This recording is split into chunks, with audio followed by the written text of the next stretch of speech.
Silakan Bapak Ibu yang bisa on cam. Suara saya terdengar jelas nih Pak? Masuk, jelas banget.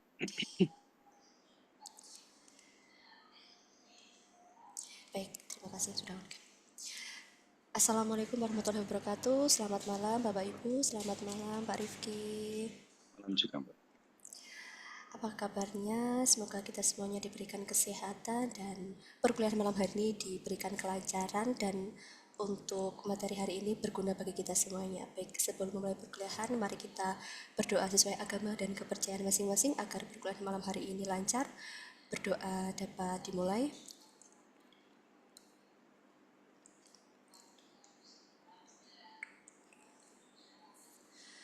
Berdoa dapat diakhiri. Langsung saya serahkan kepada Pak Rifki. Monggo Pak Rifki. Baik, tes dengar suara saya, Mbak. Dengar Pak, dengar. Aman. Oke, sebentar. Izin 5 detik mau nutup itu. Baik Pak.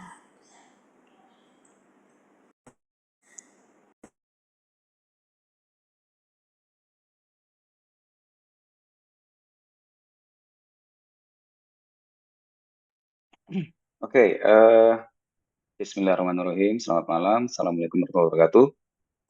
Selamat malam. Waalaikumsalam warahmatullahi wabarakatuh. Kita, terima kasih.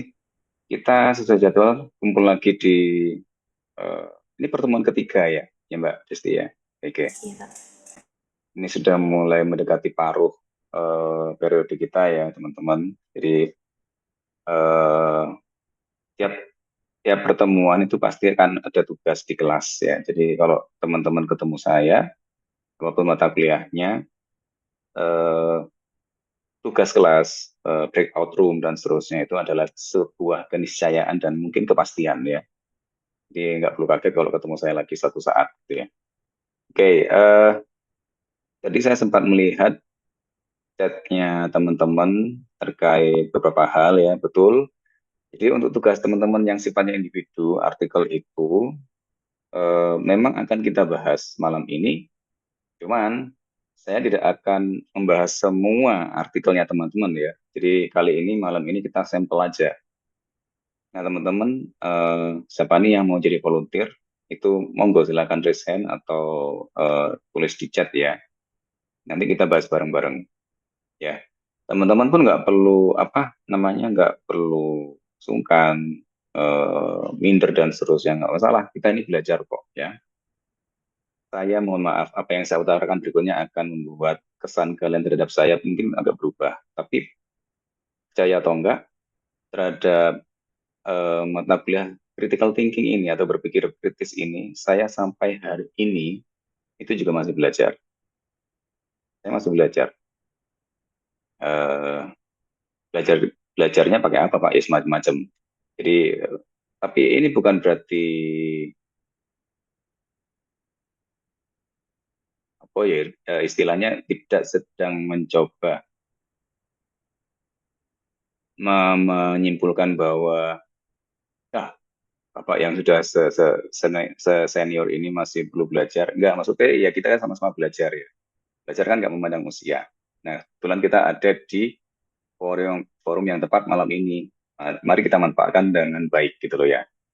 Jadi teman-teman kalau kumpul kuliah seperti ini eh, motivasinya ditata ya. Jadi nggak perlu takut nggak lulus, terus nggak perlu takut nanti nilainya nggak maksimal. Tapi takutlah kalau belajarnya nggak maksimal gitu loh. Kan kita belajarnya nanti kalau maksimal nilai itu nanti mengikuti. Maksud saya ya. Oke, yuk kita kembali ke sesi pertama. Jadi kita ada dua sesi malam ini. Pertama pembahasan artikel. Lalu kalau sudah selesai kita baru masuk ke sesi berikutnya yaitu pemaparan materi dari saya. Yuk silakan. Ini siapa teman-teman yang mau presentasi? Teman-teman nggak perlu menjelaskan seluruh artikelnya ya. Bisa share linknya di apa nih di chat. Nanti teman-teman mau fokus di bagian mana itu nanti bisa baru cerita sambil share apa sambil screen sharing atau apalah. Bebas saja monggo silakan. Tapi mohon maaf teman-teman yang memang tertarik untuk berbagi malam ini, memang ada nilai tambahnya, ya. Tapi kami nggak maksa. Kok kami? Saya nggak maksa, gitu ya. Yuk silakan. Siapa nih yang mau mau berbagi? Oh Bayu, Baik, boleh? Ayo, saya apakah suaranya masuk, Pak? banget, jelas. Oke, Baik, oke. sebelumnya Assalamualaikum warahmatullahi wabarakatuh. Waalaikumsalam warahmatullahi wabarakatuh. Selamat malam Pak Rifki, Mbak Desti dan teman-teman semuanya. Izin di sini saya ingin mempresentasikan hasil tugas individu untuk pertemuan di hari ini 4 Juni. Izin share screen Pak ya. Baik, apakah sudah terlihat Pak? Baik, di sini saya akan mempresentasikan terkait dengan lembar tugas individu mata kuliah Critical Thinking. Nama saya Muhammad Bayu Haji dengan nomor Indo Mahasiswa 241012177. Baik, untuk tugas sebelumnya, di sini kita disuruh mencari dua contoh. Yang pertama yaitu artikel dari sumber berita atau media dengan argumen yang kuat, sedangkan untuk yang soal kedua yaitu sumber berita atau media dengan argumen yang lemah. Di sini kita disuruh menganalisis strukturnya terkait dengan klaim, alasan, dan juga bukti. Nah, untuk argumen soal yang pertama terkait dengan argumen yang kuat, di sini saya mengambil judul dari kompas.com. Ini diposting pada tanggal 3 Juni 2025. Ini masih baru, Pak. Untuk judulnya sendiri yaitu stok beras Juni tahun 2025 tembus 4 juta ton, tertinggi dalam 57 tahun. Nah, ini tadi saya screenshot. Nanti kalau misal Bapak berkenan ini juga bisa saya buka untuk linknya. Nah, di sini kalimat argumen yang saya dapatkan dari berita tersebut yaitu pemerintah Indonesia berhasil meningkatkan ketahanan pangan nasional karena pengelolaan distribusi beras yang lebih efektif dan produksi yang ditingkatkan melalui koordinasi Perumbulok dan kementerian terkait yang terbukti dari pencapaian stok beras sebesar 4 juta ton pada Mei 2025, angka tertinggi sejak Bulog berdiri pada tahun 1969. Nah, di sini saya menganalisis untuk klaim, yaitu pemerintah Indonesia berhasil meningkatkan ketahanan pangan nasional. Ini adalah klaimnya. Kemudian untuk alasan, yaitu pengelolaan distribusi beras yang lebih efektif dan produksi yang ditingkatkan melalui koordinasi Perumbulok dan kementerian terkait. Untuk buktinya sudah tersedia di sini, bahwasanya pencapaian stok beras ini merupakan angka tertinggi sejak Bulog berdiri pada tahun 1969. Nah, artikel ini menyajikan argumen yang kuat dengan dukungan data konkret dan kebijakan pemerintah yang jelas menunjukkan upaya nyata untuk meningkatkan ketahanan pangan nasional. Kemudian terkait dengan soal yang kedua, yaitu argumen lemah. Mohon maaf kalau tipe ya, Pak ya. Argumen. Nah, di sini saya mengambil sumber dari berita Antara News. Ini diposting pada 17 Maret 2025 dengan judul BMKG prediksi kemarau terpanas terjadi pada Juni sampai Agustus 2025. Ini tadi saya screenshot saat membuka beritanya, dan kalimat argumen yang saya dapatkan dari berita tersebut adalah BMKG memperkirakan musim kemarau 2025 akan menjadi yang terpanas dalam beberapa tahun terakhir. Karena analisis klimatologi menunjukkan pola cuaca ekstrim dan peningkatan suhu global meskipun belum disertakan data numerik atau tren suhu yang konkret dalam laporan tersebut. Nah, analisis dari argumen tersebut yaitu untuk klaim BMKG memperkirakan musim kemarau 2025 akan menjadi yang terpanas dalam beberapa tahun terakhir. Nah, ini merupakan klaim. Kemudian untuk alasan yaitu analisis klimatologi menunjukkan pola cuaca ekstrim dan peningkatan suhu global. Untuk buktinya, ini belum disertakan data numerik atau tren suhu, sehingga saya menyatakan bahwasanya ini adalah argumen yang lemah. Izin sebentar Pak, mau charger laptop mau habis. Betul, Mas.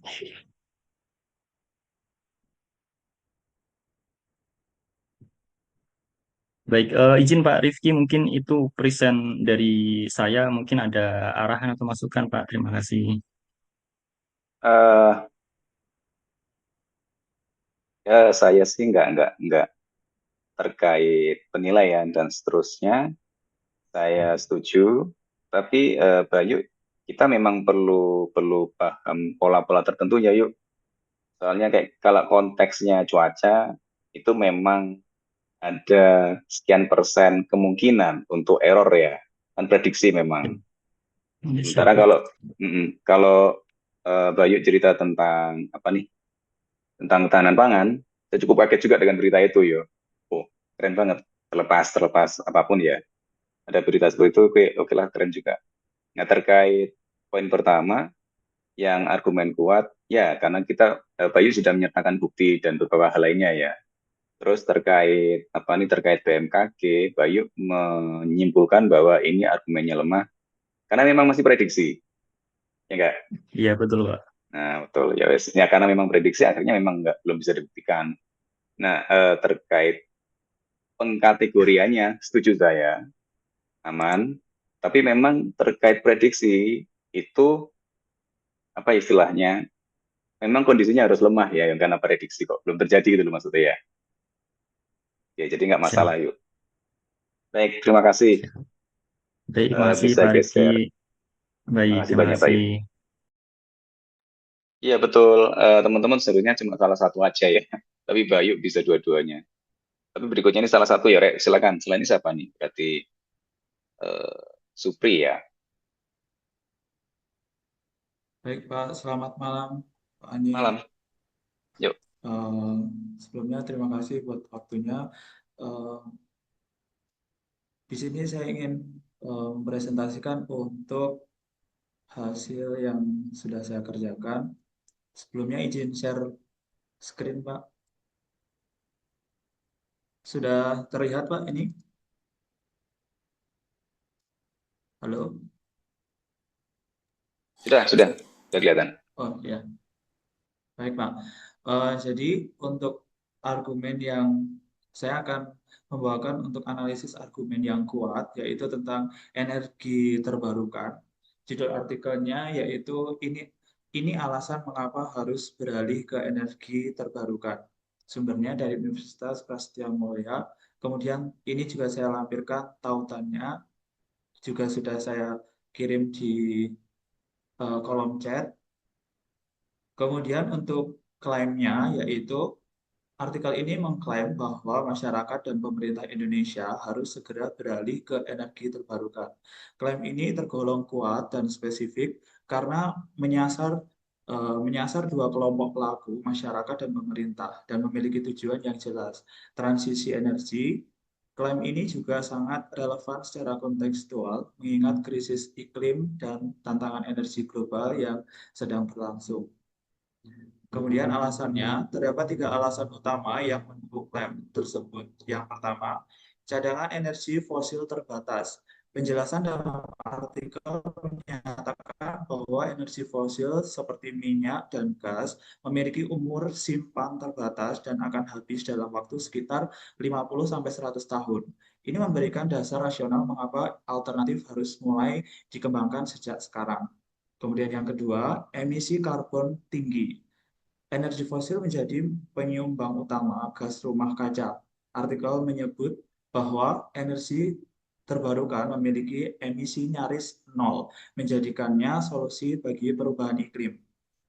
Kemudian untuk yang alasan yang ketiga yaitu ketergantungan impor, sekitar 50% minyak di Indonesia diimpor. Ketergantungan ini membuat perekonomian nasional rentan terhadap harga global dan ketegangan geopolitik.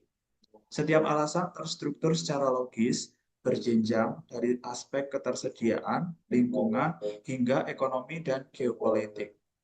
Untuk buktinya, artikel menyatakan data dan contoh konkret, referensi ilmiah dan statistik, termasuk pernyataan bahwa negara-negara seperti Jerman dan Denmark telah menunjukkan keberhasilan dalam transisi energi.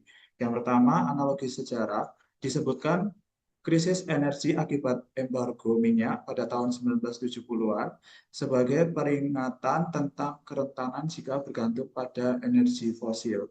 Kemudian yang kedua, perkiraan cadangan energi global dan nasional memberikan argumen kuantitatif yang memperkuat klaim.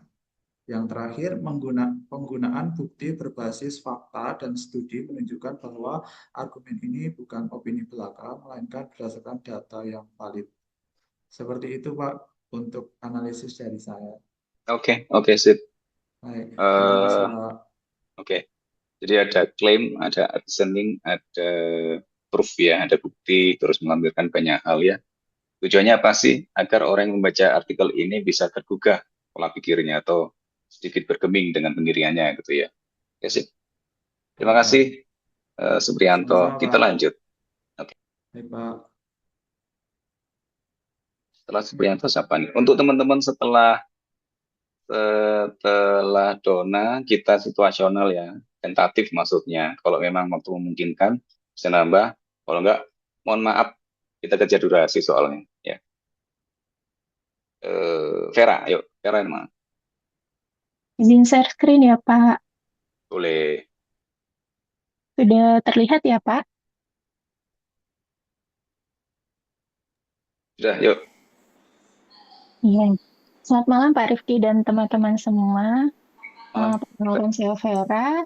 Ini saya mengambil artikel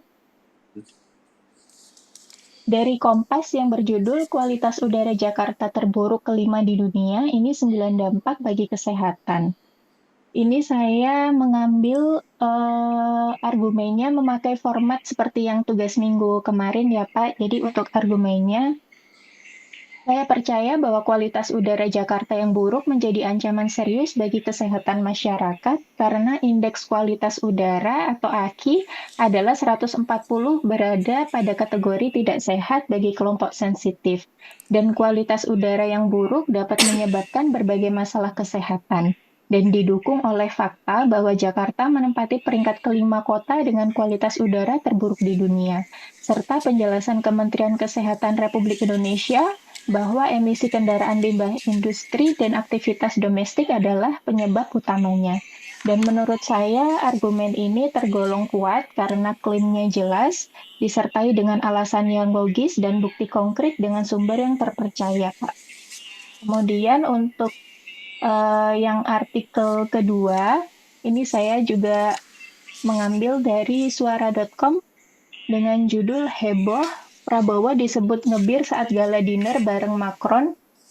Kemudian dari istana itu sari apel.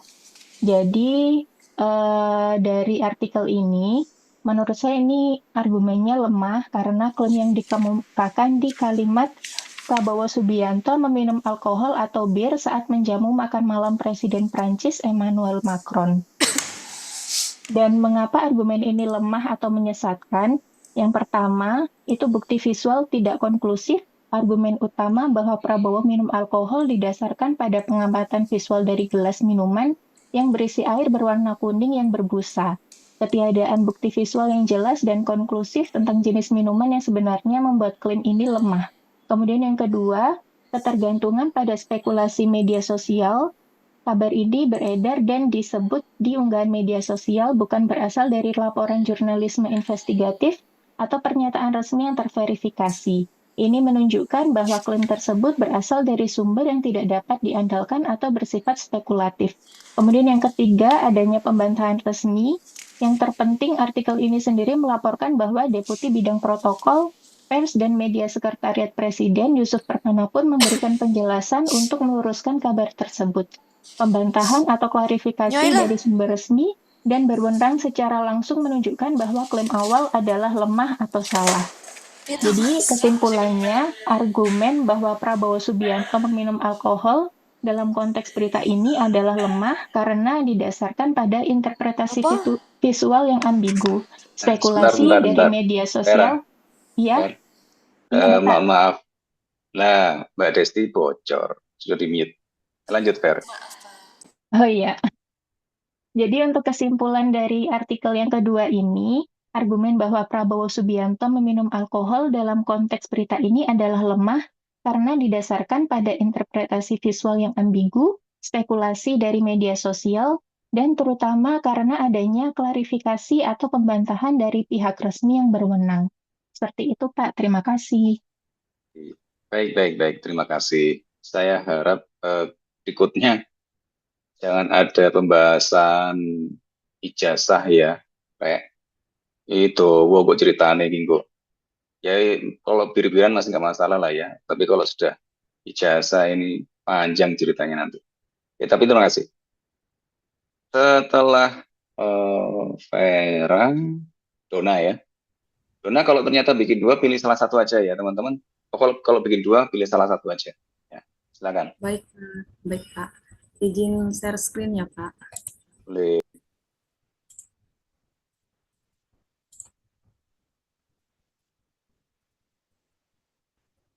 Apakah terlihat Pak? Oke, Sudah, selamat boleh. malam Pak Riki, selamat malam teman-teman semua. Izin saya Dona Sabella ingin presentasi untuk malam ini.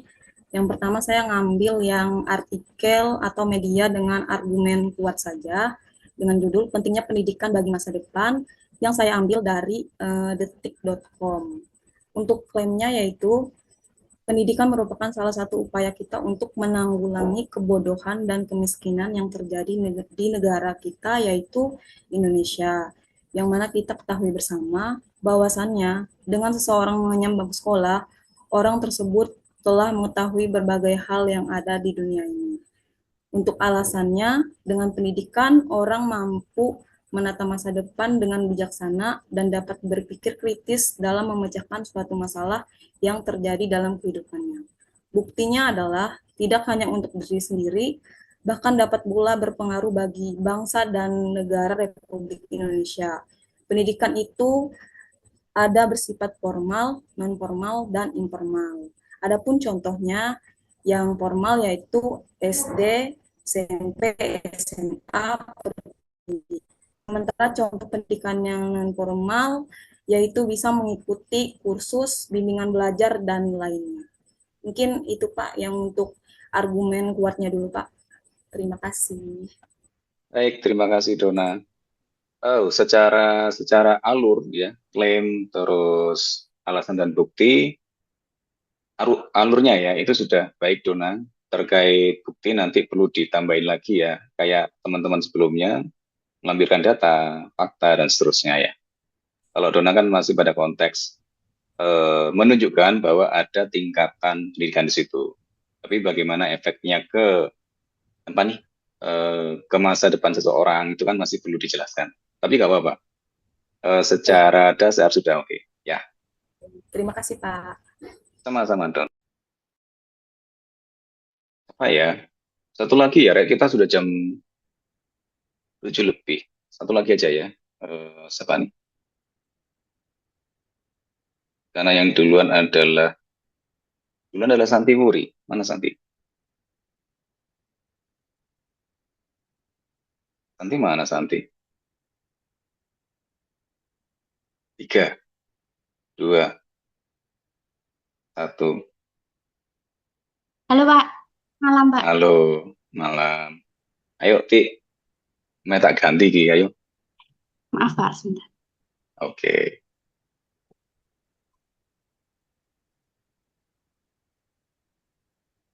Keren. Malam Pak Rifki, ini hasil saya. Terus, maaf Pak.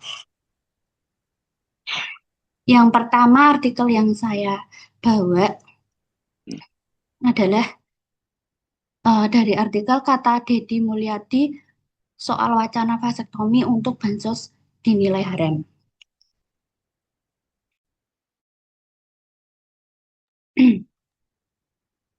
Deddy Mulyadi menanggapi wacana vasektomi sebagai syarat bansos yang dianggap haram oleh MUI dengan menyatakan bahwa program tersebut legal dan merupakan bagian dari kebijakan nasional. Kementerian Kependudukan, ia menekankan bahwa vasektomi tidak bersifat permanen karena bisa dibalik melalui prosedur rekoneksi, serta bukan ditujukan untuk penyalahgunaan moral. Deddy juga menyebut bahwa program keluarga berencana untuk memiliki banyak alternatif selain vasektomi. Seperti penggunaan alat kontrasepsi pria, ia menilai keterlibatan laki-laki dalam program ini penting karena mereka bertanggung jawab atas kesejahteraan anak-anaknya. Kemudian analisis struktur berita dari saya, yang pertama klaimnya adalah wacana vasektomi sebagai bagian dari program keluarga berencana merupakan legal dan tidak bertentangan dengan norma agama jika dilakukan secara bijak dan tidak dipaksakan. Alasannya adalah program tersebut berasal dari kebijakan resmi pemerintah pusat, memiliki tujuan mengatur keseimbangan keluarga dan bukan untuk mencegah reproduksi secara permanen. Vasektomi juga bisa dibatalkan melalui prosedur medis atau rekoneksi. Buktinya, Deddy menyebutkan bahwa ia telah berdialog langsung dengan menteri terkait yang memastikan legalitas program. Ia juga mencontohkan pengalamannya menyarankan vasektomi kepada warga yang sudah memiliki banyak anak dan tetap menerima bansos. Tambahan penjelasan medis soal prosedur vasektomi yang reversibel serta berbagai alternatif KB lainnya juga disampaikan sebagai penguat.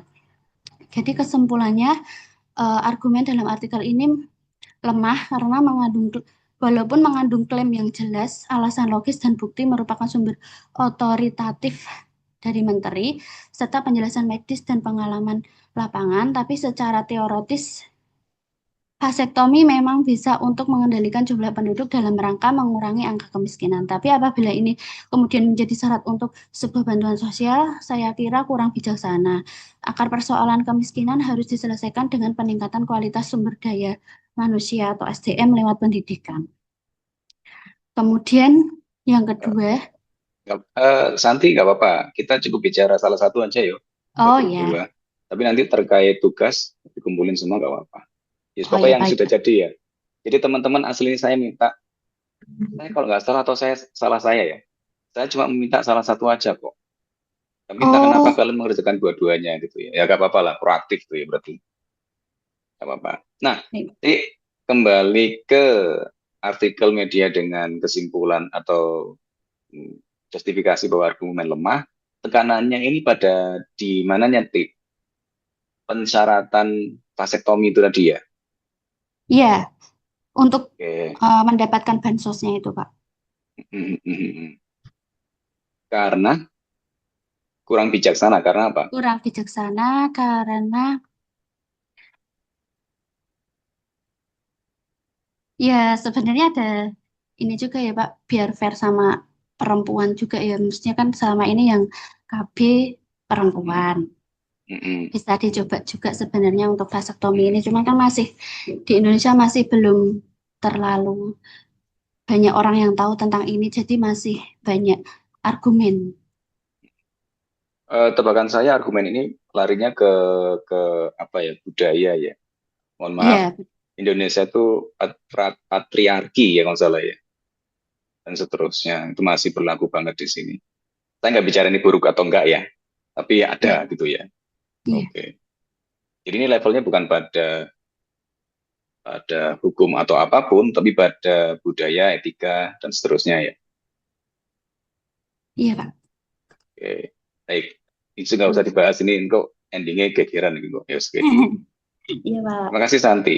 Terima kasih Pak Rifki. Selamat malam. Oke, selamat malam. Saudara ya, mohon maaf, saya harus kejar durasi. Jadi kalau teman-teman ternyata memang bikin presentasi minggu depan atau apalah tugasnya nanti bisa siap-siap ya, bisa siap-siap. Oke, ini kelihatan ya Mbak Desti? Kelihatan Pak. Oke.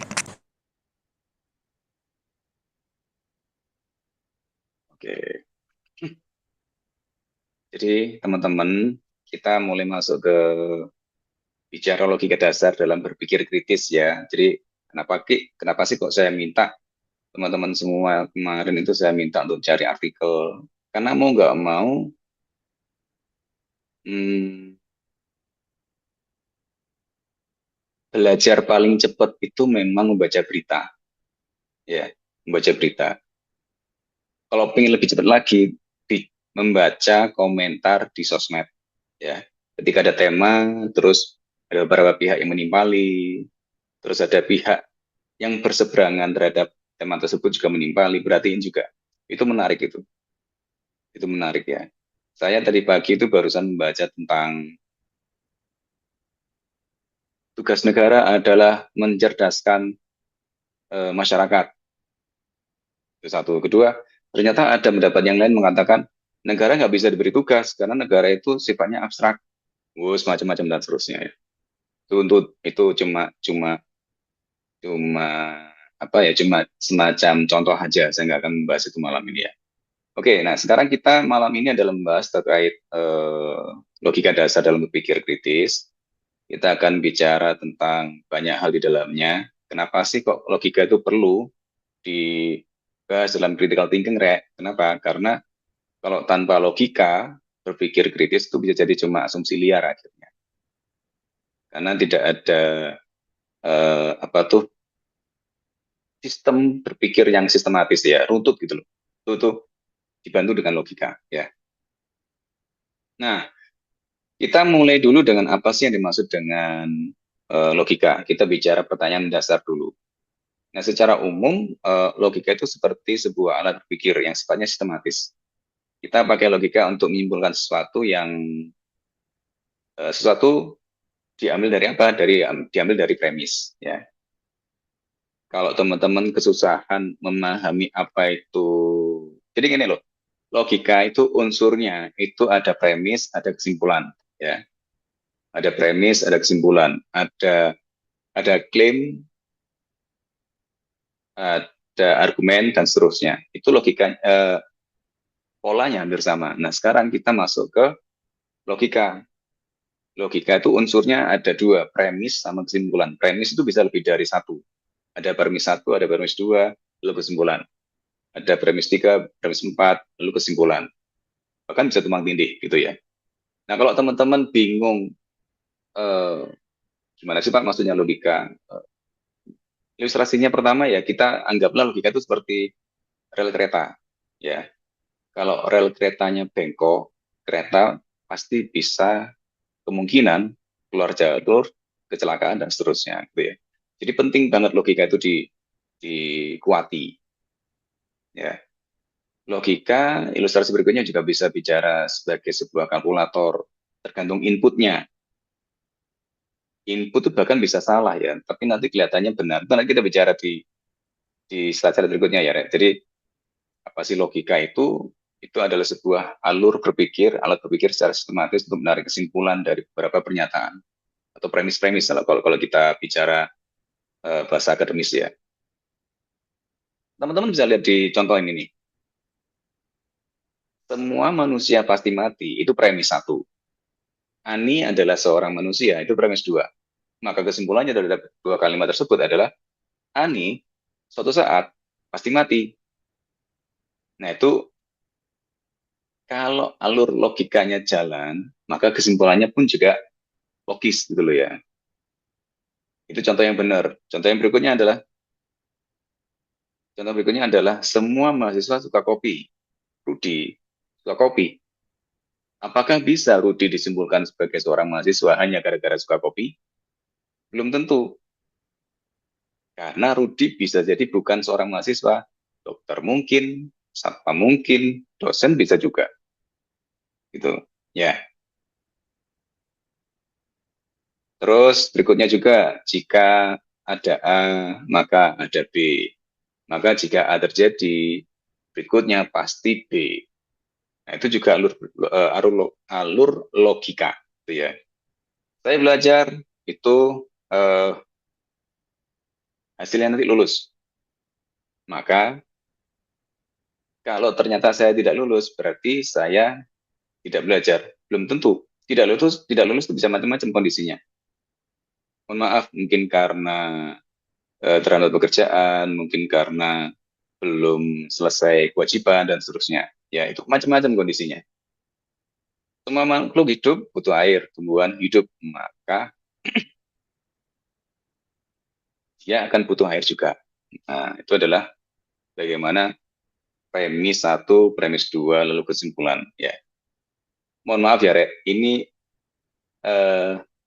kita sering tidak sadar bisa membaca bahwa di dalam sebuah kalimat atau berita atau apapun artikel itu ada premis-premis yang berlaku, lalu kesimpulannya seperti apa. Itu seperti kita itu secara nggak sadar itu sudah bisa bersepeda, Rek. Sudah bisa mancal sepeda loh. Sepedanya nanti stang dan seterusnya itu ya diduduk dan seterusnya mancal kemana-mana. Kadang kita sedang nggak rasa tidak sadar sudah bisa seperti itu. Tapi malam ini kita membahas bahwa sebaiknya kalau mau bersepeda itu harus dipastikan stangnya posisinya lurus umpamanya ya. Terus sadelnya dipastiin enak biar nggak sakit pantatnya. Pastiin bannya seperti ini. Jadi kita sedang mendetailkan kadang-kadang ya kita sedang mendetailkan apa-apa yang secara nggak sadar kita kadang sering ngelakuin ya. Nah, malam ini kita belajar itu. Jadi kalau teman-teman kadang-kadang memaham, oh iya, oh, ternyata gini ya, oh iya, oh gini. Ya, malam ini kita detailkan ya. Ini beberapa contoh ya, kita nggak perlu bahas semua. Orang kaya selalu bahagia, budi bahagia, maka kesimpulannya adalah budi kaya. Belum tentu juga, gitu ya. Semua siswa berseragam, dia berseragam, maka dia adalah siswa. Belum tentu juga. Kenapa? Karena tidak semua yang berseragam adalah siswa. Bisa jadi orang kantoran, PNS, dan seterusnya. Ya. Nah, sekarang kita akan masuk lebih ke dalam, Rek. Dari mana sih kesimpulan itu datang? Jawabannya dari apa? Dari premis. Ada premis, ada kesimpulan. Kita bahas slide berikutnya. Ya. Nah, premis itu apa sih? Premis adalah pernyataan atau alasan yang digunakan untuk mendukung sebuah kesimpulan dalam sebuah argumen. Sementara kesimpulan apa? Pernyataan akhir dalam sebuah argumen. Ya. Jadi kalau teman-teman mau berfokus mana yang lebih penting, itu kira-kira premis atau kesimpulan. Boleh pencet atau boleh tulis di chat. Ya. Kalau disuruh memilih fokus pada premis atau fokus pada kesimpulan. Halo Bandung. Desti dengar suara saya nggak sih? Halo? Dengar kok, Pak. Oh ya, oke. Jawab pertanyaan saya dengar, cuma bingung milihnya karena takut salah gitu ya.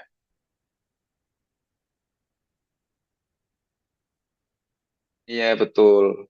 Tekanannya ada pada premis. Kesimpulan bisa jadi salah nggak masalah, tapi kalau premisnya yang sebagai pondasi itu sudah salah, kesimpulannya pun salah gitu loh. Ya, nanti kita bicara banyak. Ada beberapa contoh kita bicara bisnis, saya juga punya cerita juga, menarik juga ya. Nah, kalau premisnya goyah, kesimpulannya pun juga bermasalah. Makanya saya pas pakai ilustrasi ini, premis itu seperti pondasi, Rek. Kesimpulan itu bangunannya. Kalau premis sebagai pondasinya sudah goyah, nggak kuat, bangunannya bisa berantakan nanti suatu saat gitu loh ya. Ilustrasi yang lain juga bicara premis kayak bahan makanan. Tergantung enak enggaknya masakan tersebut kan tergantung dari bahannya gitu loh ya. Ini contohnya nih. Semua kucing berbulu dan yang ini itu nama ya. Ini kucing maka ini pun juga berbulu. Itu kan premisnya jelas. Terus kesimpulannya juga pas. Semua guru pintar, kebetulan ayah saya pintar. Maka kesimpulannya ayah saya itu seorang guru. Ya belum tentu dong. Ya enggak? Nomor 3 lebih lucu lagi. Nomor 3 itu kelihatannya memang meyakinkan, tapi lemah. Kenapa? Kita sedang melihat iklan tentang kesehatan. Nah, iklan itu, dan saya percaya pada iklan tersebut. maka apakah kesimpulannya produk itu pasti sehat? Belum tentu juga, gitu loh ya. Karena namanya iklan kadang-kadang dramatisasi itu dilakukan juga gitu, dibikin nggak logis, itu kadang-kadang juga dilakukan oleh iklan gitu ya. Ini beberapa contoh ya, Rek, bisa dibaca sendiri. Semua alumni UGM sukses, sementara Budi itu adalah seorang alumni UGM, maka Budi itu sukses, belum tentu juga, gitu ya. Nah, premis dan kesimpulan itu kita akan masuk berikutnya ke slide tentang bagaimana menarik kesimpulan. Jadi slide ini menyatakan bahwa kalimat itu kadang ada yang namanya susunannya di dalamnya ada premis dan kesimpulan, ya. Nah, slide berikutnya adalah kita bicara tentang gimana menarik kesimpulan. Dalam bahasa kerennya itu inversi ya. Ini. Nah, inversi sendiri adalah proses menarik kesimpulan dari satu atau lebih premis.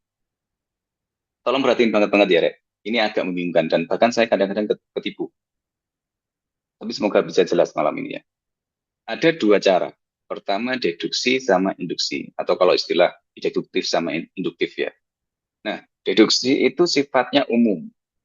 Lalu ke khusus. Ya. Perhatiin kalimatnya.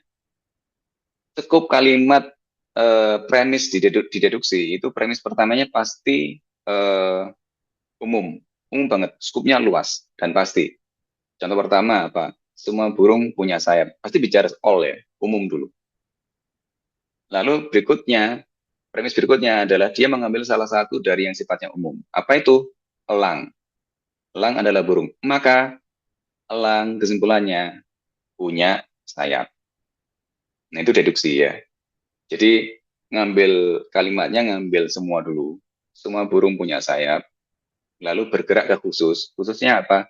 Bagian dari burung itu. Apa namanya? Elang. Elang adalah burung. Kesimpulannya apa? Elang punya sayap, karena elang adalah bagian dari kelompok burung. Lah, kalau polanya seperti ini, Rek, kalau polanya seperti ini, itu berarti deduksi atau deduktif ya. Deduktif. Semua mahasiswa logis pola pikirnya. Rudi seorang mahasiswa, maka seharusnya Rudi punya pola pikir yang logis. Perhatiin ya. Jadi all dulu, lalu digeser ke contoh 1-2 khusus kecil, lalu disimpulkan. Kita belum bicara benar enggaknya kesimpulannya ya, tapi perhatiin polanya dulu. Kalau polanya umum, lalu disimpulkan untuk yang khusus, lalu diambil yang khusus, kesimpulannya berlaku untuk yang khusus, itu deduktif. Ya. Semua ikan hidup di air, paus hidup di air, maka paus adalah ikan. Salah, kok bisa? Paus bukan ikan, paus mamalia, hanya struktur tubuhnya beberapa hal mengikuti ikan. Tapi yang paling ketara apa? Ikan itu kan pakai insang, paus juga bernapas pakai hidung dan seterusnya. Paus mamalia, paus beranak, ikan bertelur dan seterusnya. Maka paus bukan ikan. Ya. Terus makan pedas itu bikin sakit perut. Tadi saya makan pedas, pasti nanti sakit perut. Nah, itu deduksi yang sifatnya umum lalu digeser ke khusus ya. Contohnya bisa dibaca sendiri situ. Nah, sementara induktif, kalau induktif itu dari contoh kecil diberlakukan untuk kelompok yang diberlakukan untuk yang lebih banyak. Perhatikan polanya, Rek.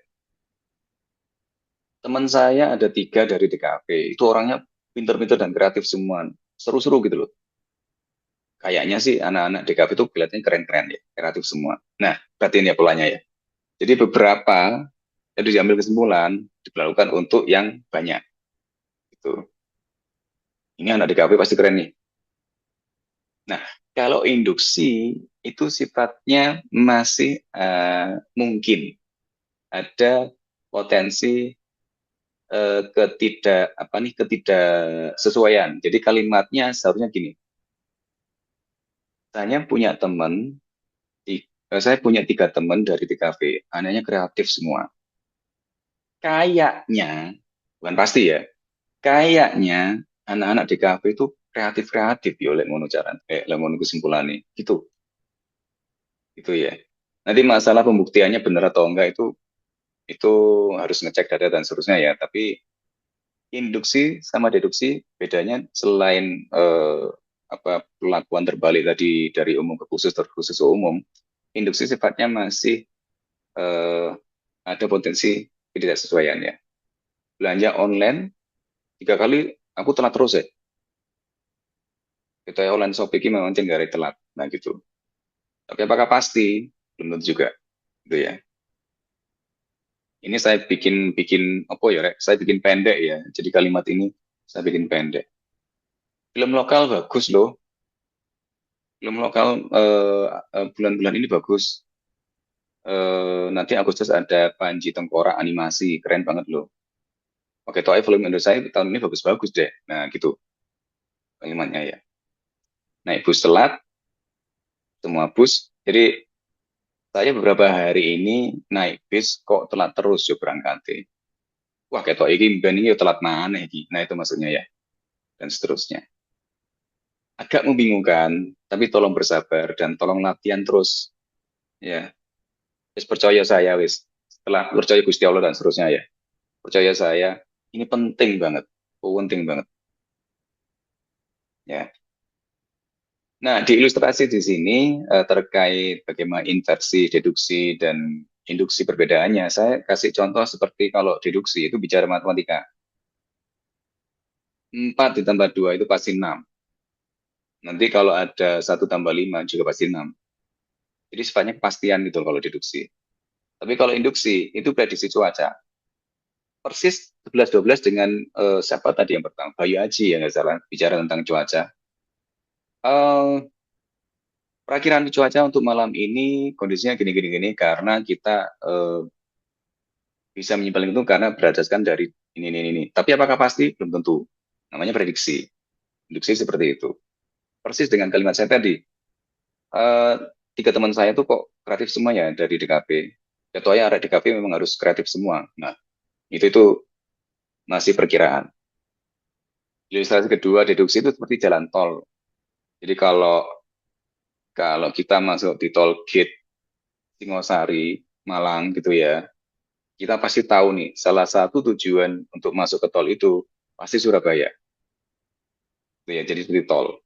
Kalau induksi itu tebakan arah dari tanah. Maksudnya gini, satu saat kita ke kota apalah ya, kota B, itu untuk menuju sebuah gedung itu semacam ada isyarat-syarat atau tanda-tanda tertentu. Maksudnya gini, kita untuk yang jalan ini itu harus belok kiri, jalan terus deh. Terus nanti di depan sana itu ada perempatan, itu nunggu lampu merah, belok kiri. Lalu setelah itu sampai di depan pertigaan, belok kanan, di situ tempat kita. Sepertinya. Itu ya, itu induksi. Ya, kita lanjut dulu ya. Kita kejar durasi soalnya. Nah, slide ini itu membicarakan tentang bagaimana kita menarik kesimpulan inferensi tadi, ya. Jadi ada 2 cara, deduksi sama induksi. Deduktif sama induktif. Sorry, salah terus saya, ya. Nah, pertanyaan berikutnya adalah apa ya yang membuat sebuah argumen itu valid atau nggak valid? Ya, kadang penarikannya sudah benar, tapi kita sekarang akan bicara tentang valid atau nggak valid gitu ya. Argumen valid itu punya bentuk logika yang benar. Sementara kalau tidak valid itu kesimpulannya nggak ada hubungannya ke premis. Ya. Kalau teman-teman perhatiin stand up komedi ya, terus perhatiin kalau sering nonton YouTube Short, terus sempat lewat lapor Pak dan seterusnya, itu perhatiin mereka dengan sengaja membuat argumen yang tidak valid. Kenapa? Perhatiin ya, dibikin argumen nggak valid terus kita semua tertawa. Karena template pola pikir kita itu pasti bicara validitas. Semua harus valid. Begitu ada yang nggak valid, beda kan? Nah, respon terhadap beda itu tertawa. Karena memang momennya tepat, kita bicara humor, dan seterusnya. Tapi coba nanti kalau teman-teman geser ke hal yang berbeda, misalnya kita nggak bicara humor, kita bicara sesuatu yang lebih serius, ya. Seharusnya seorang kepala negara itu minimal punya ijazah S1 yang jelas, valid nih. Suatu saat ada situasi yang tidak valid, diragukan, macam-macam dan seterusnya. Respon kita nggak ketawa, jengkel, tapi sama-sama nggak valid kan, atau minimal belum valid lah. Nah itu, saya cerita gini maksudnya Pak Rek, kalau teman-teman ingin jago ngelucu dan seterusnya, main valid nggak validnya itu tadi gitu loh. Dan kadang bisa masuk juga gitu. Kembali ke slide ini, ya. Valid itu mensyaratkan bentuk logikanya benar. Sementara tidak valid itu kesimpulannya tidak mengikuti premis, nyelentang dewe gitu loh. Ya, ilustrasinya dengan masing-masing ya. Jadi kalau valid itu puzzle-nya pas, nanti susunan potongan kalimatnya kalau digabung itu menjadi sebuah, kalau bicara gambar itu gambarnya jelas. Bicara pemandangan kah? Atau bicara dinosaurus kah? Atau bicara gunung dan seterusnya ya. Tapi kalau tidak valid, maksudnya ini, potongan puzzle itu kalau digabung itu aneh. Iki sing sebelah kene iki sikile dinosaurus, sing pojok kono iku pemandangan, sing ngisor tengen iku yang bawah kanan itu gunung. Digabung bagus, bentuknya kotak gitu. Tapi kalau dilihat kok aneh. Nah, itu bicara tidak valid itu ya. Ini beberapa contoh nih. Semua A itu sama dengan B. Karena X adalah A, maka seharusnya X adalah B. Ini adalah pertanyaan-pertanyaan yang digunakan ketika tes penerimaan mahasiswa baru biasanya yo. Kadang seperti itu. Ini saya tampilkan banyak contoh ya, bisa teman-teman baca sendiri. Setiap karyawan itu pasti melakukan presensi. Rina itu adalah seorang karyawan, maka Rina pasti melakukan presensi. Itu. Sementara kalau tidak valid, dokter pakai jas putih. Tapi apakah jas putih sama dengan dokter? Belum tentu. Itu ya. Hujan itu menimbulkan basah. Tapi kalau kita simpulkan bahwa jalanan di depan kampus itu basah karena hujan, belum tentu juga. Ya lek, nyata ono wong gabut siram-siram. Lain soal toh yo, kan itu. Itu kita bicara validitas dan tidak valid tadi ya, Rek. Ini teman-teman bisa baca sendiri lah. Kita cukup latihan aja ya. Oke,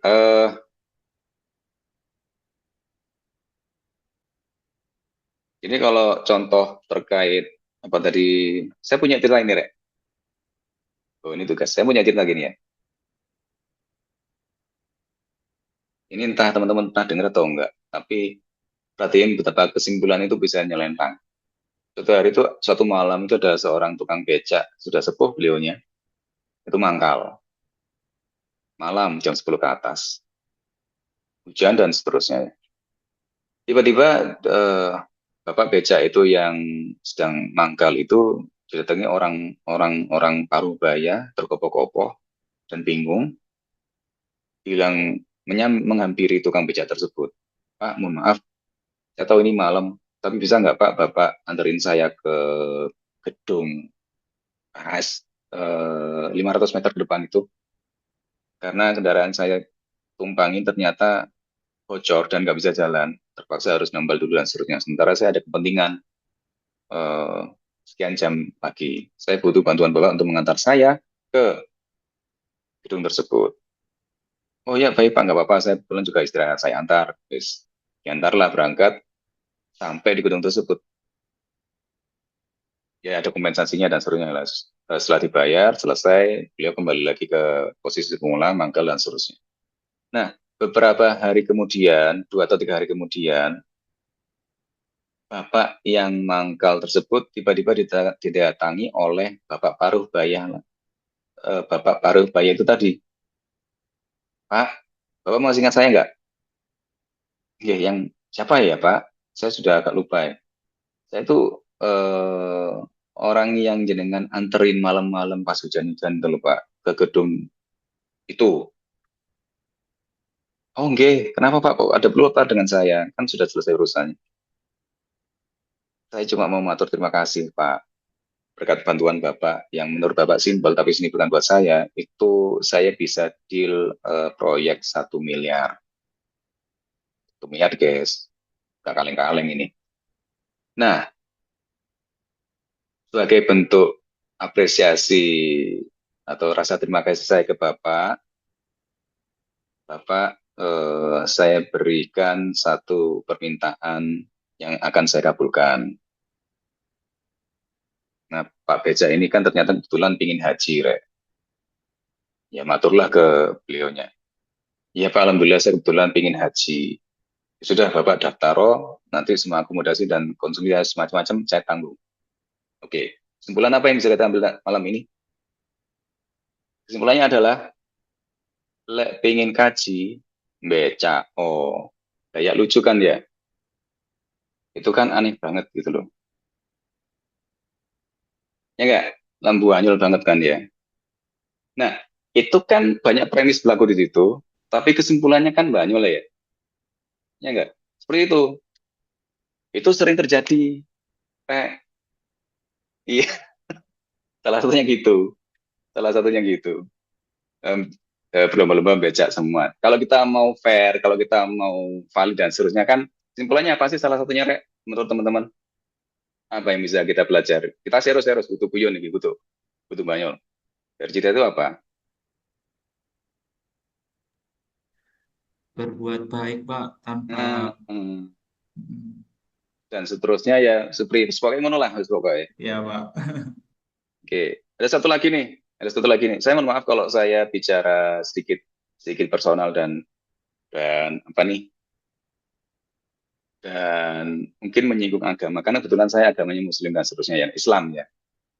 Ini saya angkat karena saya cukup gemes saja dengan kesimpulan yang diambil gitu ya. Nih, salah satu gini. Salah satu marbot di masjid zaman Nabi itu adalah seorang wanita. Marbot tahu ya marbot ya? Sing resik-resik dan seterusnya lorek ya dan seterusnya. Itu sudah berlaku lama beliau itu. Sebetulnya beliau A lah ya. Beliau ini sudah lama dan sepuh dan seterusnya. Tugasnya bersihin masjid dan seterusnya. Ketemu Nabi berapa kali. Wong Nabi kan rajin ke masjid. Sholat berapa kali jamaah di sana. Nah suatu hari Nabi ketika datang ke masjid itu, loh sih, ibu iki kok gak enek. Mat, maksudnya bilang tanya ke sahabatnya yang satunya, sahabatnya Nabi. Ibu iki nanti kok gak ono. Loh, ampun Nabi niki mau ibu si A ini sudah meninggal seminggu yang lalu. Lah aku kok gak dikandani? Kok saya nggak dikabari gitu ya? Loh, napa? Ya minimal aku kan iso nyolati loh, sampun dikubur, sudah dikubur beberapa hari yang lalu. Ya wes, karena aku nang kuburan, tak sholatin di sana. Oke, jelas ya. Kesimpulan apa yang bisa diambil cerita ini? Ayo, kesimpulannya adalah bahwa ternyata sholat di kuburan itu boleh. Loh, lucu ah. Padahal seharusnya apa yang lebih tinggi derajatnya? Kira-kira apa? Ayo, dia atau Suprila? Kira-kira apa? Betapa Nabi perhatian pada eh, warganya lah dan seterusnya kan ya enggak? Kan harusnya kan gitu ya. Tapi kesimpulan yang ditarik adalah sesimpel bahwa sholat di kuburan itu boleh. Nabi tahu ngelakoni, gitu loh. Nah, ya Allah, ya Rabbi syrahli sadri wa yassir li amri wahlul 'uqdatam min lisani qawli. Sesungguhnya saya harap teman-teman nggak seperti ini ya, Re. Kita belajar critical thinking ya ini gunanya gitu loh. Bisa menyaring mana yang krusial, mana yang enggak, mana yang seharusnya fokus perhatian, mana yang enggak. Itu salah satunya itu. Ya. Oke, kembali ke slide ini, teman-teman. Slide berikutnya adalah tugas kelompok, breakout room. Untuk file yang akan saya bagikan di chat ya. Sebentar. Ya, betul.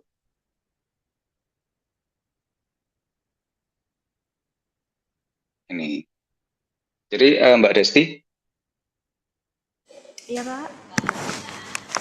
untuk kelompok apa nih? Untuk kelompok berikutnya tetap sama ya? Iya, Pak. Oke. Jadi teman-teman, saya malam ini meminta teman-teman untuk mengerjakan secara kelompok. Kelompoknya tetap sama. Filenya saya berikan di sini sambil saya tunjukkan beberapa argumen-argumen atau di dalamnya kan ada argumen, terus ada pernyataan-pernyataan, termasuk saya tampilkan di slide ini PPT yang mendukung beberapa tugas di situ ya. Itu saya juga ambil yang lagi hot-hot semua. Oke, ini ya. Ini sudah kelihatan ya Mbak Desti? Sudah, Pak. Oke, sip. So, ya apa lagi ya? Ya berarti bisa langsung dikerjakan, teman-teman bisa masuk breakout room dan seterusnya berarti Mbak Desti ya? Iya, Pak, boleh. Ini berapa waktunya, Pak? Sekarang jam Jam 19.45. 9.05 berarti jam, karena soalnya ada 6 dan agak dalam. Nah, berarti di 20 10 deh. 20 10 20 15. 20 10 lah ya, 20 10. Nanti lihat situasinya. Oke, boleh. Oke. Yes, teman-teman silakan dikerjakan. Nanti presentasi berkelompok dengan menggunakan file yang saya bagikan tadi ya. Nanti justifikasinya seperti apa. Oke, silakan. Berarti 50 menitan gitu, Pak? Berapa? 50. Kok 50? Kok 50? 30. Iya, betul. Tapi saya berharap nggak sampai gitu ya, Mbak. Siap. Sekarang kan jam 8:04 kurang seperempat, kita kumpul kembali di jam 8:10 gitu ya. Iya. Siap, Pak. Terima kasih. Selamat mengerjakan teman-teman. Nanti kita diskusikan lebih lanjut di forum utama.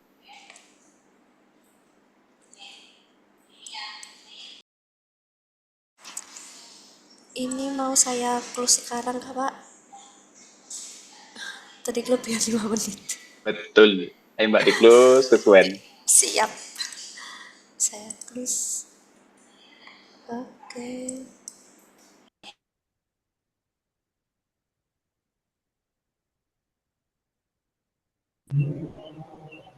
Ya, kita close lebih awal ya, Rek. Ternyata kebanyakan durasinya 5 menit. Jadi mohon maaf kalau mendadak langsung dilempar ke room utama. Oke, yuk. Idealnya adalah ada beberapa teman-teman yang volunteer, tapi kali ini saya tunjuk aja. Tadi kalau nggak salah pakai angka ya Mbak, kelompok-kelompoknya tadi ya. Oke, sekarang tanggal 4.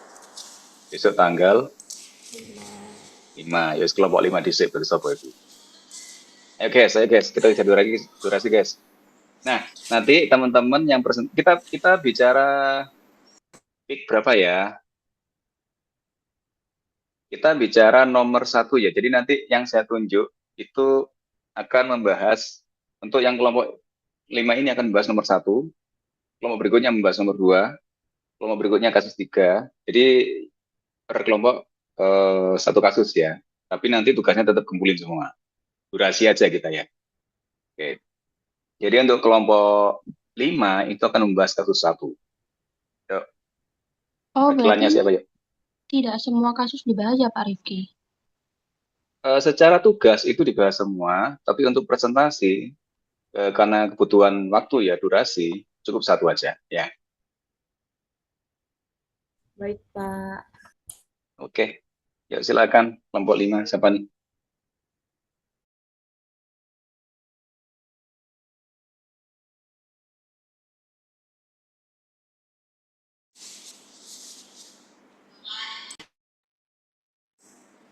Ya.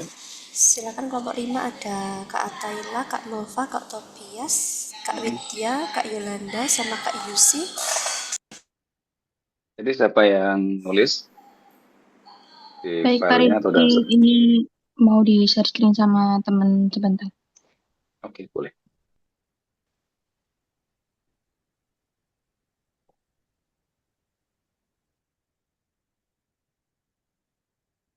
Yuk, silakan. Sudah saya stop.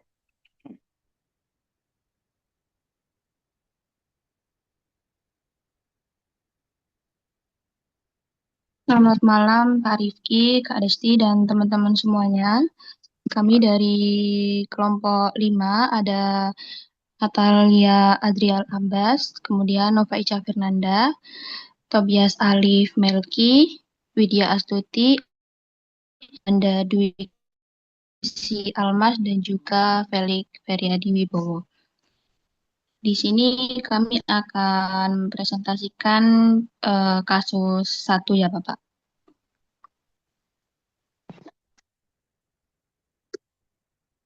Bisa di-scroll Kak. Untuk narasi di kasus 1 ini, kasusnya adalah IPK tinggi belum tentu sukses. Untuk narasinya, ngapain kejar IPK tinggi? Banyak kok yang IPK-nya 3, tapi hidupnya juga biasa-biasa aja. Untuk analisisnya, argumen ini menggunakan logika induktif karena menggeneralisasi dari beberapa contoh kasus individu seseorang dan juga bersifat lemah. Untuk premisnya, banyak orang dengan IPK 3, tapi hidupnya biasa saja. Untuk kesimpulannya, kejar IPK tinggi itu tidak perlu karena tidak menjamin sukses. Untuk jenis logikanya termasuk jenis logika induktif, dan untuk validatnya adalah tidak valid karena generalisasinya dari pengamatan yang tidak menyeluruh. Jadi kesimpulannya adalah argumen ini bersikap lemah dan menggunakan logika induktif karena tidak semua orang sukses atau gagal itu hanya berdasarkan IPK, tapi perlu mempertimbangkan faktor-faktor lainnya. Demikian Pak Rifki presentasinya. Terima kasih. Terima kasih. Kenapa kok kelompok ini untuk kasus 1 memilih mengkategorikan pada induktif? Salah satu anggota nggak apa-apa menjawab, harus Nova. Ya, kenapa, guys?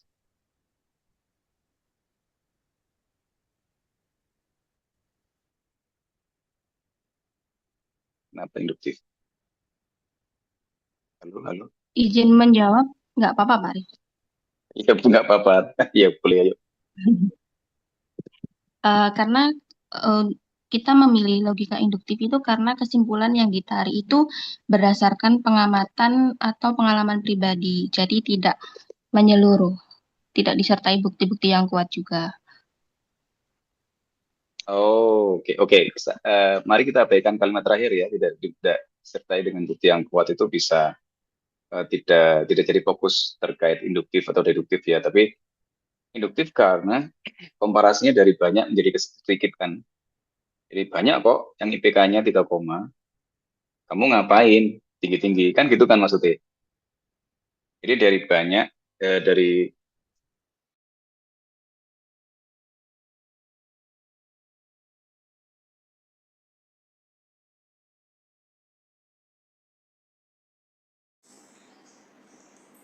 atau teman-teman dari penyaji. Ya, silakan. Maaf Pak, tadi ini koneksinya terputus kelihatannya. Terputus. Iya, Iya Pak. Iya. Oke. Sorry. Jadi kembali saya tanyakan Nova. Kenapa Nova memilih ini menjadi induktif? Karena Nova melihat dari pengalaman pribadi ya. Iya betul Pak Rifki. Oke, wes kita settle di situ dulu. Teman-teman yang lain punya pendapat yang lain nggak? Boleh bantu jawab, Pak? Oh, Lenat, silakan. Kita diskusi malam ini. Saya setuju sama Kanova, induktif, tapi kalau IPK 3, itu memang tidak menjamin hidup sukses. Tapi nyatanya perusahaan itu kalau ngelamar kerja apa sih persyaratannya itu IPK-nya 3, 3, Hmm, sekian gitu Pak. hmm.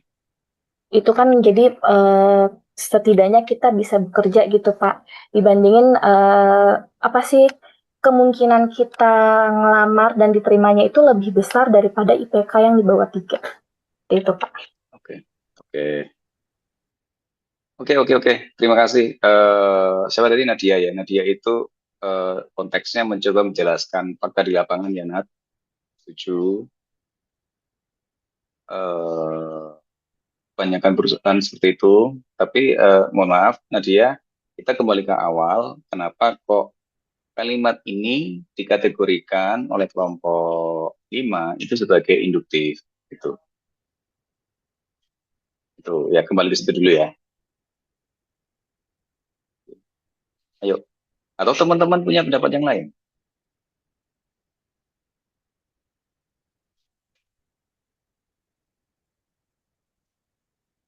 Halo Pak Rifki, Boleh? Rifan di sini ya Pak. Saya juga Boleh. sependapat induktif, induktif sebenarnya. Oke, Cuma oke, kenapa Kak dikatakan induktif? Karena kesimpulan ditarik dari pengamatan yang istilahnya hanya sejumlah kasus. Jadi orang-orang berilmu tinggi tapi biasa-biasa aja kan gitu. Bukan dari prinsip umum gitu Pak. Jadi mengabaikan misalnya bahwa IPK tinggi itu bisa bermanfaat di konteks lain gitu Pak. Seperti beasiswa, terus konteks cari kerja atau pendidikan lanjutan gitu Pak. Terima kasih Pak. oke. Dari saya Sip. itu. Terima kasih. Iya, tolong biasakan gini ya, Rek. Kalau saya tanya, terus saya menawarkan sudut pandang, itu bukan berarti menyalahkan ya. Tapi saya cuma sedang mengejar apa nih narasi atau alasan lainnya, reasoning seperti tadi yang dikatakan oleh Rifan ya. Jadi memang dikatakan kelompok ini benar, tapi mungkin ada alasan yang lain gitu ya. Oke, terima kasih. Kelompok 5 bisa menunjuk kelompok berikutnya untuk membahas kasus kedua. Jadi saya membagi beban kesalahan. Yo, membagi beban ketidaknyamanan ke kelompok daripada ke saya. Yuk, kelompok 5 menunjuk kelompok berapa? Kelompok 1, Pak. Ya, kelompok 1. Bahas kasus 2. Itu yang ada di slide ya. Oke, izin share, Pak. Boleh.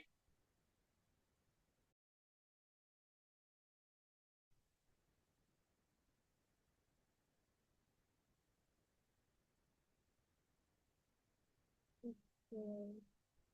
Ini saya dari kelompok 1 mewakili dengan anggota kelompok Silviana, Septia Yuning Tias, Alvita, Sofi, dengan saya sendiri Angel, dan Kak Fauzia. Di sini kita akan membahas tentang kasus kedua, yaitu MBG tinggi 180 cm dengan narasi klaim siswa MBG bisa tumbuh tinggi 180 cm sudah terbukti 2 anak saya. Analisisnya ini argumen induktif karena menyimpulkan berdasarkan pengalaman pribadi. Premisnya, 2 anak saya minum MBG dan bisa tumbuh tinggi hingga 180 cm. Kesimpulannya, MBG bisa membuat tumbuh tinggi 180 cm. Jenis logikanya induktif. Validitasnya tidak valid karena hanya berdasarkan 2 kasus, tidak bisa disamaratakan. Oke. Kenapa induktif? Karena hanya berdasarkan 2 kasus saja, tidak bisa disamaratakan. Oke. Oke. Oke, ini jelas banget ya. Tapi seorang pejabat mengatakan ini ya, Mbak Nyol. Oke, skip. Abaikan. Kelompok berikutnya. Kelompok 1 mau menuju siapa?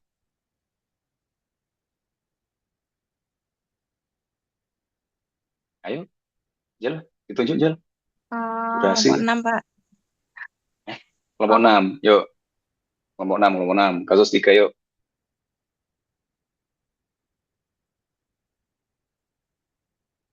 Ayo, guys. Oke, Pak. Izin share screen ya, Pak. Boleh, silakan. Aduh, yang mana tadi ya? Kelompok 6.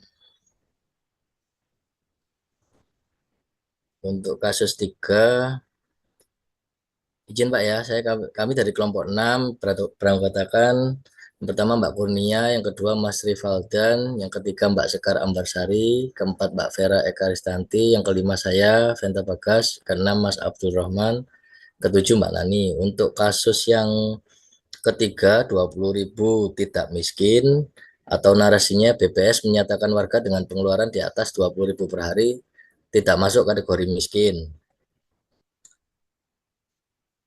Oh, sebentar Pak, ininya mana ya? Balik lagi. Nah, analisisnya ini bisa dianggap sebagai argumen deduktif karena menggunakan definisi resmi dari BPS. Premisnya BPS menyatakan bahwa pengeluaran di atas 20.000 per hari tidak tergolong miskin.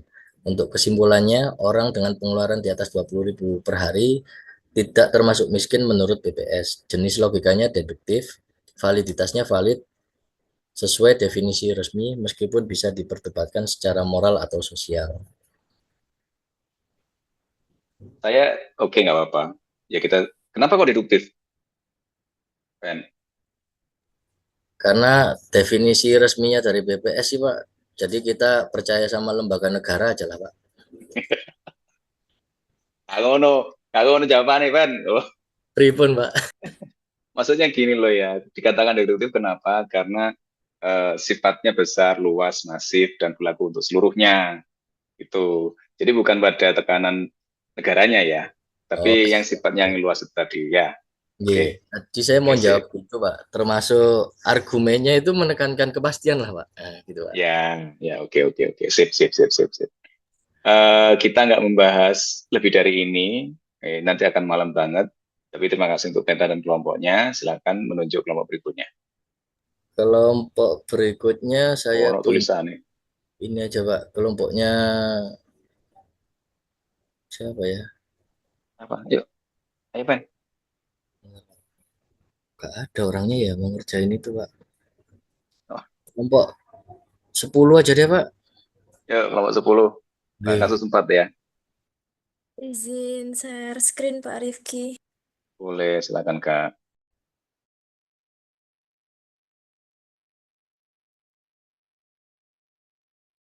Sudah terlihat Pak? Masih loading ini. Oke, sudah. Untuk yang kasus 4 ini Pak ya? Ya, betul. Jadi untuk narasinya udah deh percaya aku pernah disakiti temanku juga. Jadi cowok itu emang gitu semua. Untuk analisisnya, ini argumen induktif Pak dengan generalisasi berdasarkan pengalaman terbatas dan penilaian tersebut terlalu dini dan tidak berlaku untuk semua cowok. Untuk premisnya, aku dan temanku pernah disakiti oleh cowok. Kesimpulannya, semua cowok memang seperti itu. Untuk jenisnya jenis logika induktif dan tidak valid karena terlalu luas dan pengalamannya terbatas, Pak. Oke. Induktif karena pengalaman pribadi, Pak, bukan yang ini. Berangkat dari hal yang sifatnya sempit kecil lalu diberlakukan. Gimana? Dari pengalaman pribadi dan lalu dianggap semua cowok itu sama aja. Iya, dilakukan untuk seluruh populasi. Ya. Oke, sip. Seperti itu. Terima kasih, Pak. Terima kasih. Silakan menunjuk kelompok berikutnya. Kelompok 8 tadi udah apa belum, Pak? Belum ya, Mbak? Belum. Kelompok 8. Mbak Desi gede-gede berarti belum. Siap, kelompok 8, Mbak. Siap. Share screen. Boleh.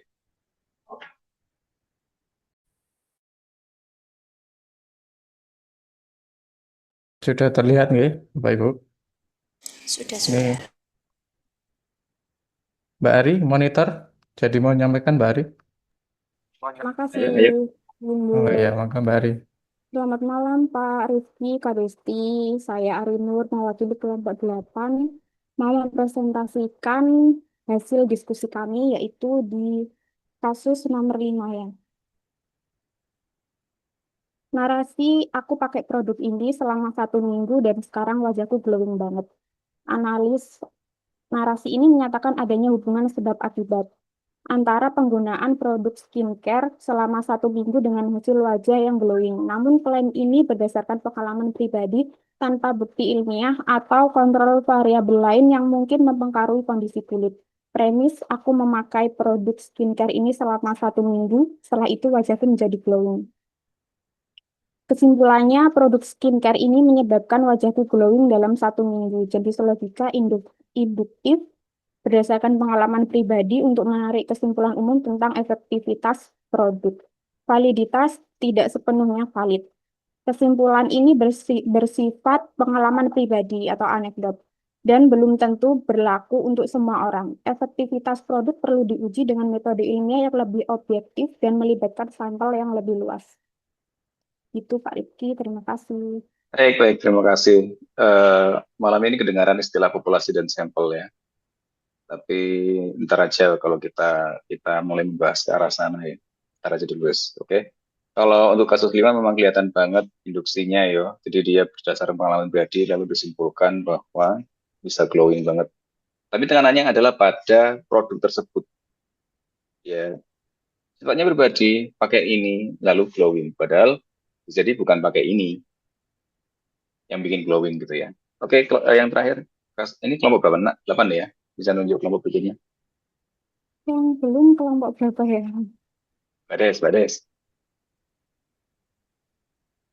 Yang belum kelompok 2, kelompok 3, 4, 7, 9. Kelompok 3 aja, Kak Desti. Boleh, silakan. Terima kasih Pak Rifki, Kak Desti. Sama-sama. Baik Pak, dari kelompok 2. Oke, siap. Yuk. Ya. Oh iya, bentar. Untuk ini kasus yang nomor 6 ya Pak? 6 terakhir. Saya izin share untuk kasus 6 Mbak Maharani. Ya, nomor 6 tadi siapa ya yang mau presentasi? Boleh.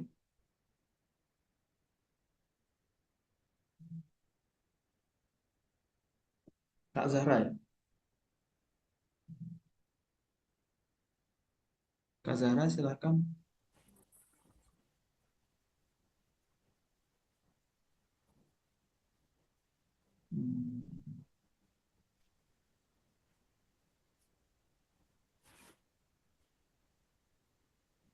Halo? Iya. Ya. Selamat malam, Pak Rifki dan semuanya. Kami dari kelompok 2 ingin menyampaikan kasus yang nomor 6, yaitu outfit hitam anak seni. Narasinya, orang yang bajunya hitam-hitam pasti anak DKV atau anak seni. Analisisnya, ini adalah argumen induktif yang didasarkan pada stereotip atau observasi umum. Digeneralisasi dari pola observasi bahwa anak DKV atau anak seni sering memakai baju hitam. Premisnya, banyak anak DKV atau anak seni memakai baju hitam-hitam. Kesimpulannya, orang yang bajunya hitam-hitam pasti anak DKV atau seni. Jenis logikanya induktif karena diambil dari kesimpulannya yaitu orang yang bajunya hitam-hitam pasti anak DKV atau anak seni. Validitas tidak valid karena generalisasi yang lemah dan cenderung stereotip. Pakaian hitam adalah pilihan fashion yang umum dan tidak secara eksklusif dimiliki oleh anak DKV atau anak seni. Ada banyak alasan lain mengapa seseorang memilih memakai baju hitam. Terima kasih. Ini hampir sama dengan kasus yang sebelumnya ya. Jadi kelihatan banget induktif dan seterusnya. Oke, saya kira selesai pembahasan tugas kita malam ini. Teman-teman saya mau tanya nih. pernah nggak kalian, salah satu anggota keluarga kita lah, atau ya sendiri-sendiri ya, kita tanyain, kenapa kok nggak kuliah? Banyak aku kuliah, wong iku ono sing nggak kuliah sukses. Ini si A ini sukses, ini nggak, dia drop out jadi kaya raya sekarang dan seterusnya. Paham ya? Ilustrasinya paham ya? Oke. Kalau kalian ketemu dengan narasi gitu, kalian ngontornya gimana? Contoh nih, itu apa jenenge Mark Zuckerberg iso nggawe Facebook, terus Bob Sadino tuh nggak kuliah loh, nggak sekolah, bisa jadi kaya dan seterusnya. Ayo ya, apa narasinya? Ngontornya ya apa? Izin menjawab, Pak Riki. Boleh. Yuk, silakan yuk. Kalau dari segi IPK ya Pak tadi Pak ya, kalau dari kami kesimpulannya tadi, bahwasanya IPK itu tidak menjadi standar kesuksesan seseorang. Nah, kalau misal kita mau sukses ya salah satunya kita harus bisa berkembang, inovasi, kreatif kayak gitu Pak. Oke. Terima kasih Bayu. Dapat yang lain? Jawaban nggak satu tok loh. Izin menjawab, Pak. Ya boleh, monggo Bu. Iya, mungkin kalau saya balik, Pak. Karena saya sudah bekerja sekian lama, tapi saya belum kuliah. Jadi pertanyaan mereka kembali ke saya adalah, lu dikerja udah posisi enak, kenapa mesti kuliah? Kalau saya malah jadinya pertanyaan itu balik ke saya, ini jadi kayak gitu. Jadi akhirnya saya menjawabnya adalah, iya, kalau misalnya saya cuma mau di posisi ini, saya cukup sampai di sini. Tapi kita yang namanya perusahaan pasti kan akan berkembang. Jadi mereka membutuhkan orang yang mempunyai pemikiran lebih luas dan sebagainya. Jadi saya balikin ke sana. Kalau itu karena itu pengalaman saya saat ini sih Pak. Jadi pertanyaan Bapak saya putar jadinya nih Pak. Maaf nih Pak. Tidak masalah, aman banget.